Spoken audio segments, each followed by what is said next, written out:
Carmie De Leon learned to dance with the waves that life has given her. She shared with us her secrets in keeping herself in tune with the unpredictable beat of life. Good morning, Carmie. Thank you for being our guest for today. Good morning, Rebecca. Well, we have a show called Self-Made, and the purpose of this is to inspire future leaders. So can you share with us your childhood story? Okay, that was how many years ago, but I can vividly remember. I am father's favorite, because I'm the only girl in the family. I dreamt of becoming a flight stewardess, a model, and a fashion designer, all in one. I think basically I'm a pretty happy kid. And beauty and dancing has always been part of me. Actually, because my father discouraged me already, so it's disappointing, but I had to follow him, so I took up accounting because he wanted me to be like one of his cousins, in the US. So I pursued accountancy. And with that accountancy, what kind of job you started? That's very interesting. I have been to a lot of companies, and I didn't enjoy accounting jobs, like office job. I stayed there for 8 hours straight. I would rather see myself talking to so many people, like selling things, selling stuff.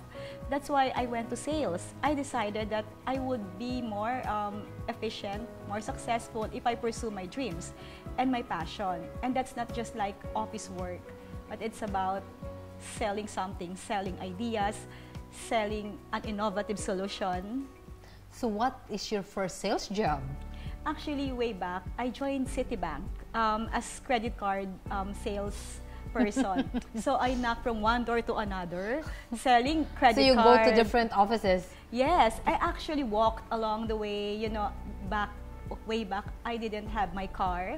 I really had to commute and then knock on, from one floor to another, going to different buildings, and I introduced myself. It's good because I'm carrying Citibank's name, but it was a tough job. That's when I really found out it's sales that I want to do, because it's more challenging. You have to be resilient. If you're in sales, you should be ready to take rejection. I had so many rejection, and maybe because I'm so confident, I was able to bounce back. And I always keep it in my mind that if sales job begins when the customer says no. So my mind should start working when they say no, I will not buy, because that's how I should convince a client. So I think it's for me because I'm tough. Generally, I'm tough. So generally, you're tough. How can you explain a woman with substance? Because I could see that's you. Yeah. Well, number one, you should practice what you preach. If you want to be a woman of substance, you should be able to deliver what you say, and you should always be a good example. It's not, talk is cheap, but you have to show something. You have to deliver results. And that is also what I want, because in sales, it's always sales-oriented. You should be able to deliver results. It's not about sales spiel or sales talk, so they say, but it's about the results of all the efforts. And now with that, starting as a salesperson, what did you use? What steps did you use to be the vice president in sales now?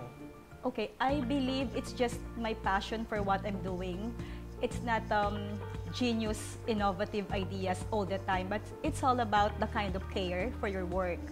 I try to understand as much as possible all about the business and whatever it takes to engage a customer, and all the things that I have learned, I should be able to raise it to the management and bridge the gap. I think that's the very best thing. It's about, encouraging all the other people in the organization to think like a salesperson.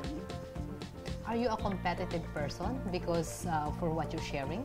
I compete with my previous accomplishments, and I make sure that I outsmart my competitor with my unique talents and uniqueness in general.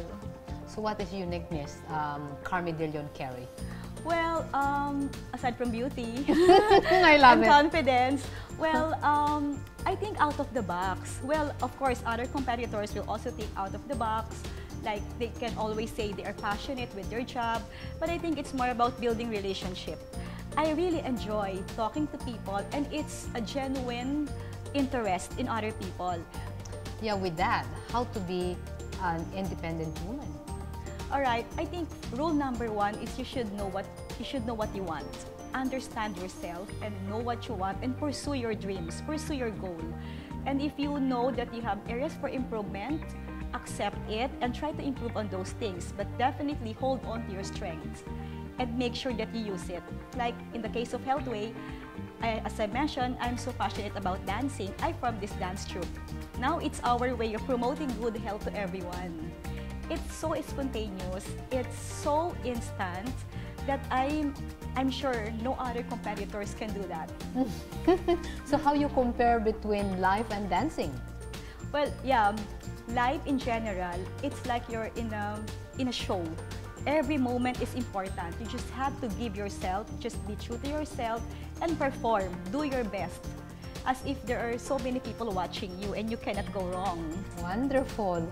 With this kind of project you're doing, Carmie, how you manage your work and family? Oh, definitely. I'm engaged from Monday to Friday. You cannot disturb me. I'm all into work 100%. But when it comes to family, during weekends, I cook. I cook for my family. Starting with healthy, happy, smiley breakfast in bed. And then I also spend time with my kids, like one-on-one with my daughter, one-on-one with my youngest son. So that's, and of course, one-on-one with my husband. And, you look so beautiful, and I read an article that you are a grandmother. Oh yes, I'm so proud. I'm so proud to be a grandmom.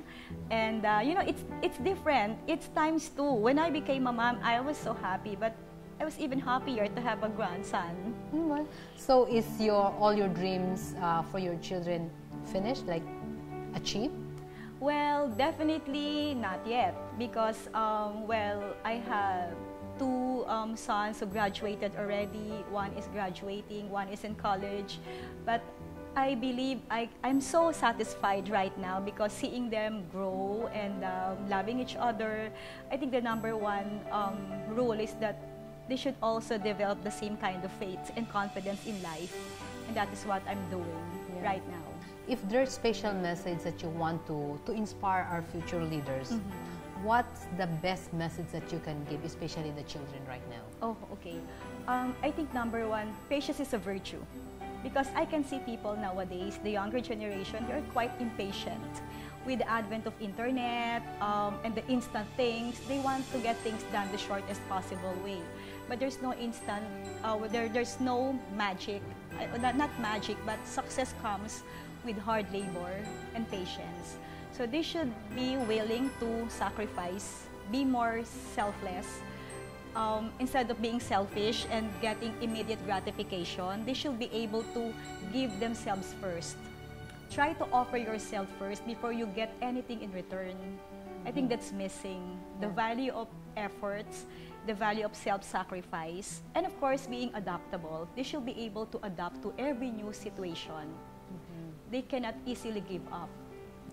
Thank you, Carmie. Thank you also, Rebecca. It's my pleasure. Thank you. Every success has its struggles. Every dream has its trials and tests. Listen to their stories, because if they did it, you can also be self-made.